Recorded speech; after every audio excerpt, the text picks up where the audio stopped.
Selamat pagi bosku, jumpa kembali bersama saya Cecilia dari Pilar Mas Investindo Sekuritas. Touch your heart, touch your profit. Nah, seperti biasa kita akan mulai saja nih market review kita hari ini, Rabu 7 April 2021 dengan episode Divergent. Maka dari itu, jangan kemana-mana ya bosku, tetap di channel Pilar Mas Investindo Sekuritas. Touch your heart, touch your profit. Pionir Sekuritas Channel di Indonesia.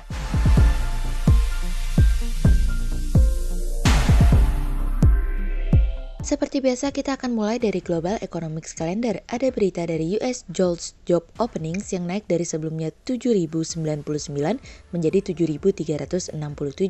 Kemudian ada dari Eurozone Sentix Investor Confidence yang naik dari sebelumnya 5 menjadi 13,1.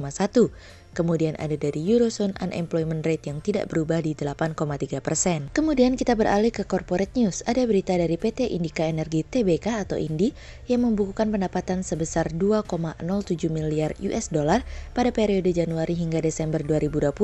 Angka ini turun jika dibandingkan dengan periode serupa tahun sebelumnya yang mencatat pendapatan sebesar 2,78 miliar US dollar dari iqplus.info.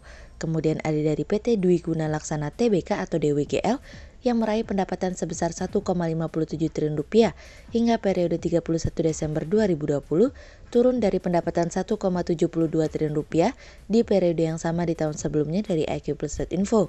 Kemudian ada dari PT Surya Citra Media Tbk atau SCMA yang mencatatkan pendapatan sebesar 5,1 triliun rupiah pada 2020, turun 7,6% dibandingkan dengan pendapatan 2019 sebesar 5,52 triliun rupiah dari bisnis.com. Kemudian pada perdagangan hari Selasa tanggal 6 April 2021, IHSG ditutup menguat sebesar 32 poin atau 0,54% ke level 6.002.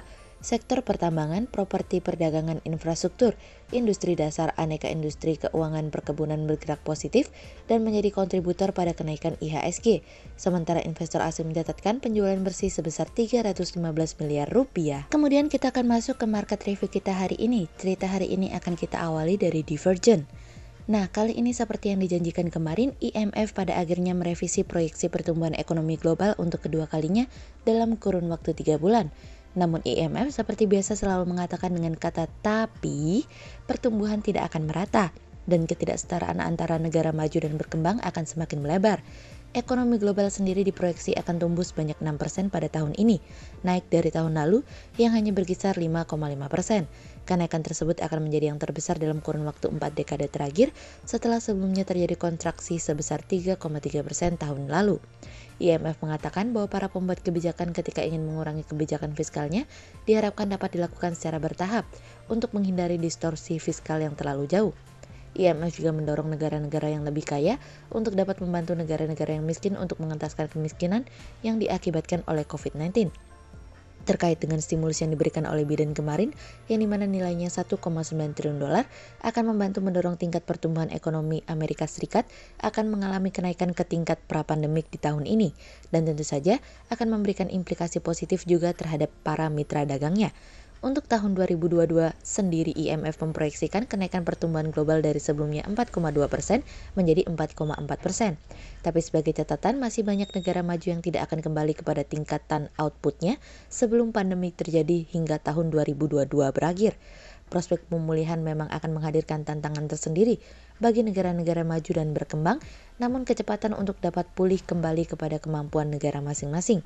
Untuk membantu mengatasi hal tersebut, IMF akan fokus terhadap penerbitan aset cadangan sebesar 650 miliar dolar yang diusulkan oleh IMF sebelumnya, yang dimana hal tersebut bertujuan untuk membantu meningkatkan likuiditas global dan membantu negara-negara berkembang serta berpenghasilan rendah untuk membantu pendapatan utang guna mengatasi pandemi. Beberapa poin yang menjadi perhatian adalah bahwa negara-negara maju akan tumbuh naik dari sebelumnya 4,3% menjadi 5,1% tahun ini. Negara berkembang akan tumbuh naik dari sebelumnya 6,3% menjadi 6,7%. Pertumbuhan ekonomi Amerika akan mengalami kenaikan dari sebelumnya 5,1% menjadi 6,4%. Stimulus akan mendorong kenaikan produksi di Amerika secara kumulatif dari sebelumnya 5% menjadi 6% selama 3 tahun. Kawasan Eropa akan berkembang dari sebelumnya 4,2% menjadi 4,4%. Jepang akan naik dari sebelumnya 3,1% menjadi 3,3%. India sendiri akan naik dari sebelumnya 11,5% menjadi 12,5%. IMF juga memperingatkan bahwa inflasi global dapat berubah menjadi tidak stabil dalam kurun waktu beberapa bulan mendatang. Volume perdagangan diperkirakan akan kembali meningkat naik dari sebelumnya 8,1% menjadi 8,4% tahun ini. Namun ingat, IMF memberikan peringatan bahwa perekonomian global masih akan menemukan beberapa hambatan, khususnya bagi pemerintah yang terus melakukan pelonggaran kebijakan fiskal karena nantinya akan menimbulkan sesuatu yang tidak diinginkan di masa yang akan datang. Nah, yang menarik adalah ketika IMF mengatakan bahwa Cina akan menjadi pendorong pertumbuhan ekonomi global pada tahun-tahun mendatang.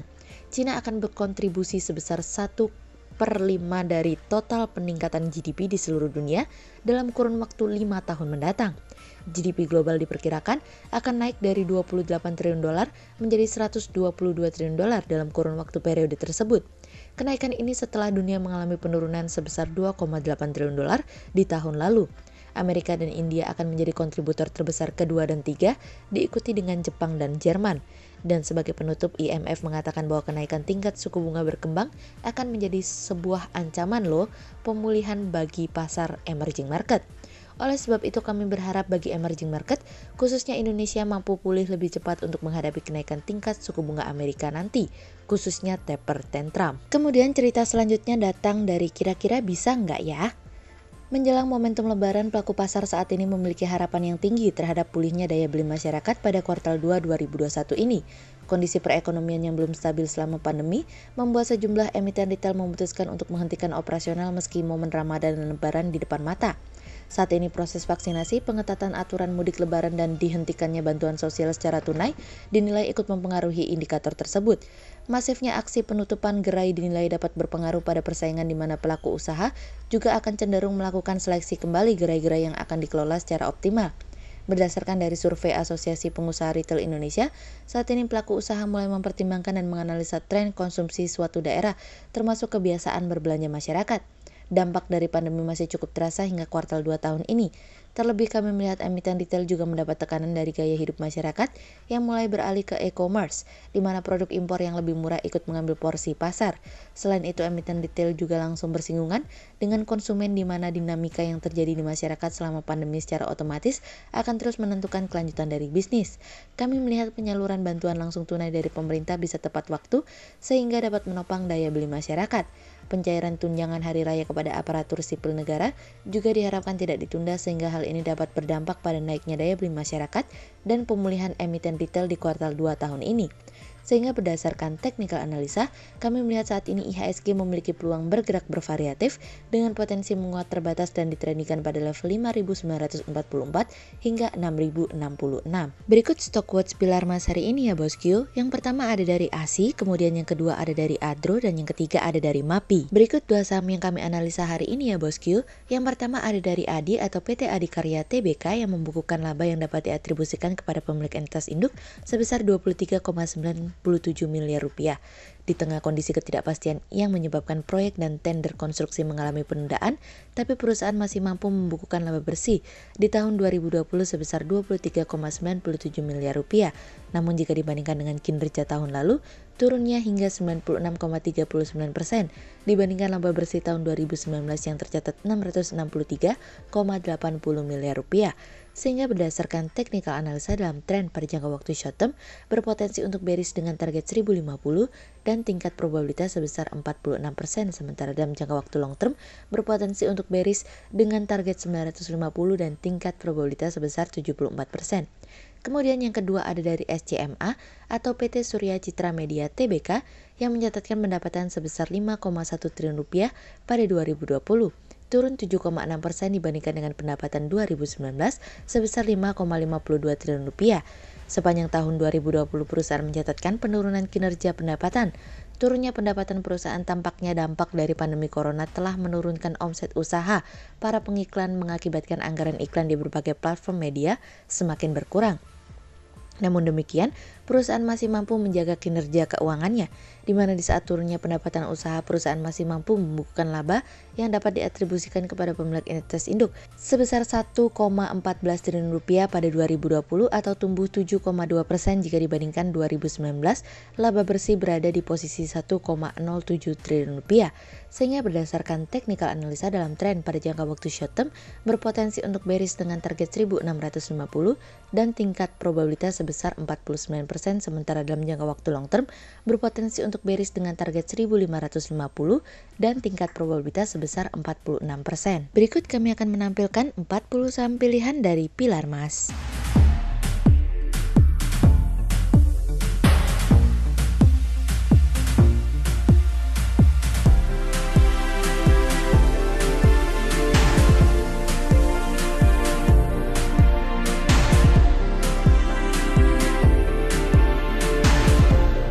Sekian untuk review market kita kali ini ya bosku. Untuk info lebih lengkapnya bosku bisa download PDF dengan klik link di bawah video ini, atau bisa juga langsung akses ke website kami di www.pilarmas-investindo.co.id.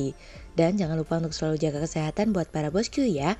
Kita akan bertemu lagi besok pagi untuk market review yang berikutnya. Jadi jangan lupa like, subscribe, dan tonton terus channel Pilar Mas Investindo Sekuritas. Touch your heart, touch your profit. Pionir Sekuritas Channel di Indonesia.